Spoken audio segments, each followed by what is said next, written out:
gudoomiyaha maamulka gobolka Hiiraan ee dowlad goboleedka Soomaaliyeed ee Hirshabelle Mudane Cali Jeyti Cismaan way weheliyeen xildhibaan Cabdulqaadir Maxamuud Abubakar Dhagweyne oo kamid ah mudanayaasha baarlamaanka dowlad goboleedka Soomaaliyeed ee Hirshabelle iyo saraakiil ciidan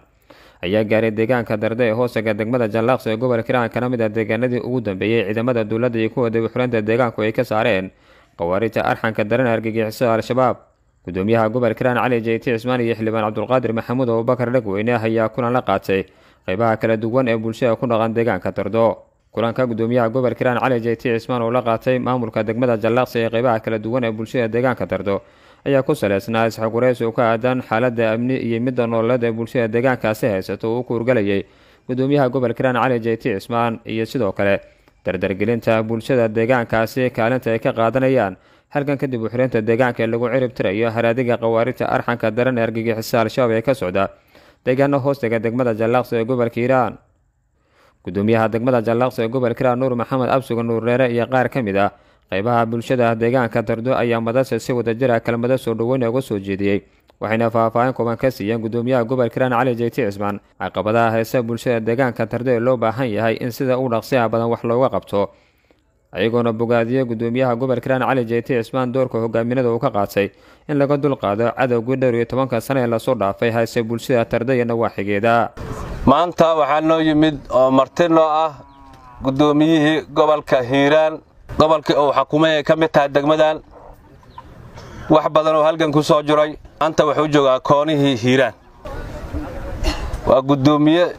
xafiis inuu fariista loogu talagalay ma ku sinaana halkanka oo maanta meeshaan xawaadlo oo maraayo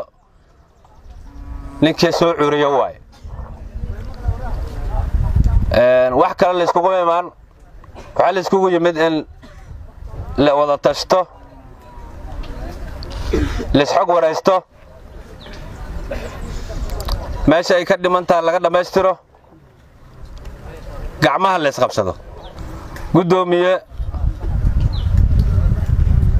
gudoomiye mar labaad gudoomiye shacabkii degmada Dardo iyo degmada Jallaqsi iyo deegaanka Dardo si hagar la'aana oo qalbi fiyow oo caafimaad qaba sida walaal looga bartaa ayay hadday tahay dagaalkana u galeen gabdhaha kama harin qolkiiba 100 dagaalka way garab istaageen baayida lahayda oo labaad waa inana isbitaal lahayn waa inana lahayn hadii Rabukuuro yahay in wax barasho lahayn waa in dugsi sare lahayn waa in dadka iyo abaarihiigeen qof walba ay jilbaa qabsatay waxa codsanayna inay baahidaas lagu taagatahay hadda tardahaas la taagan yahay oo furunta dagaal oo jiro waxa dhaxtiisa laga aruuriyaa dad hadii Rabukuuro yahay awada dib mashidan la leeyahay oo hadii loo tago hal kuway biyaheeda cabeen ay iridda ka dhooban yihiin oo wax beer la oo beegma dameer baa noqda ay ku qoryeystaan ee uu iridda ka fadhin. xildhibaan Cabdulqaadir Maxamuud Abubakar Dhagweyne oo kamid ah mudanayaasha baarlamaanka dowladda Hirshabelle qaybna ka ah wafdiga gudoomiyaha gobolka Hiiraan Cali Jeyti Cismaan ee gaaray deegaanka Dardo iyo Korneyl Cabdullaahi Barre Cilmi oo taliyaha ciidanka dib u xireynta deegaanka ayaa dhankooda halkaas ka hadlay. qawaariijta meelaha laga dagaalamay waxa kamid ah oo sida sharafta lagu la dagaalamay oo dhagaxa loo qaatay oo markii qoryaha lagu la dagaalamay dhagax la garabka laga tuuray dhinaca askarta ka dagaalamaysa ama dhinaca kale dhagax laga tuuray waxa kamid ah deegaanka Ceelay waxaan soo xasuustay marka laga yimaado deegaanka Ceelay oo dagaal xun oo ka dhacay deegaanka labaad oo dhagax iyo qoray iyo ul wax kasta lagu la dagaalamay deegaanka Dardo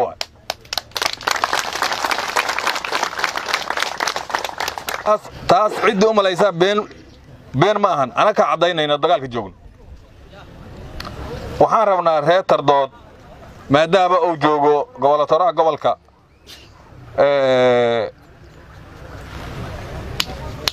waxa oo dhiman anagoo ka codsanayna gobolka gobolka iyo dawladda federaalka intaba reer Dardood in meel lagu soo sheego dawladaysan ilaa shabaab meeshaan oo ka guuro oo meel kale ilaahay looga wado ama gacanta inaan ku dhamayno in reer Dardood aan laga tagin dawladana ka codsanayna macal gobolka marka hore waxaan rabaa inaan idin mahad celiyo waxaan idin leeyahay waa mahadsantihiin aada u mahadsantihiin mahadu haydiga gaarto sababtu waxay tahay gacantaa laydii soo taagtay adukuna waa qabateen sababtu waxay tahay cadowgaas aad gara kartaan wuxuu yahay arxanlaawayaasha ah jihaadka sida aad uga soo dhalaasheen waxaan idin leeyahay waa mahadsantihiin taas marka aan ka gudbo meeshaan deegaanka Tardood haddii aanan nimanka qawaariijta ayna joogi lahayn maantay indhaha ay leedahay ma lahaateen waxa dib u dhigay noloshii dib u dhigay in caafimaad yimaado u diiday waxa gara kartiin inay ahaayeen nimanka cadowga waxaan rabnaa aniga gaar ahaan waxaan ahay xildhibaanka ka soo jeeda deegaankan iyo deegaamada inta badan la soo xureeyay iyo hadda kuwa la joogaba dadkayga in caafimaad ay soo gaaro oo ay caafimaad helaan oo biyo nadiif ay helaan waxyaabaha gaarka nagu ah in anaga aan ka shaqeyno ay tahay marka waxaan idin leenahay gacantiina aad ku ceelbaxdeen nimankaas qawaariijta in la dhammaystiro nolol kasta waxay ku xiran tahay in la dhammaystiro ayagana dhammaystiro waana dhammaystiraynaa haddii ilaahay yidhaahdo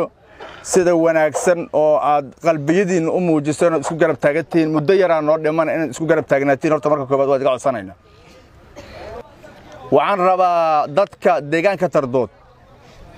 caafimaadna waa helaysaan waxbarashana waa helaysaan haddii ilaahay yidhaahdo labadaba waa keenin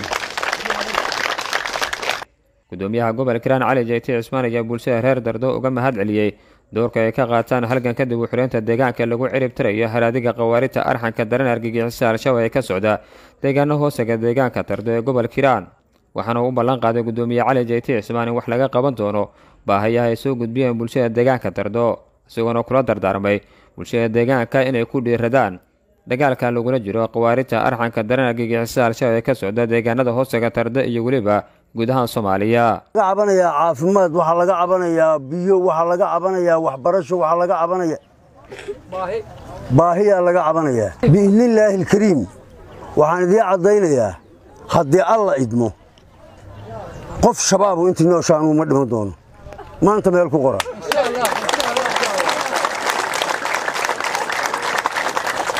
iidanka ilaahay baa wax kasta ku suura galaan laakiin waxaan rumaysnahay iidanka ilaahay oo iidankeenna ahayn inta shabaab joogaan shabaab oo ka sheekaynaya haddii alla daliishana waa idin caddaynayaa cadaaladda ilaahay intaa waa ka weyn tahay arrinta adeerkay ka hadlay ee problemka xagga caafimaadka waxbarashada problemka ka jira waa garan karnaa deegaankan iyo deegaamo badan oo lamida inay ka jiraan maanta laba shay shirkeenu ku saabsanaa horta inaan isbaranno weji ahaan waxyaabaha ka cabanaysaan inaan dhegaystana qodobkayga labaad ay ahay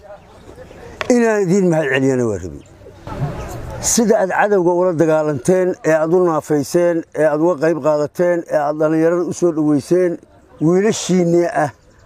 oo ciidanka ah midabkay doonaan ha lahaadeen si aad u soo dhoweyseen waa idinka mahad celinaya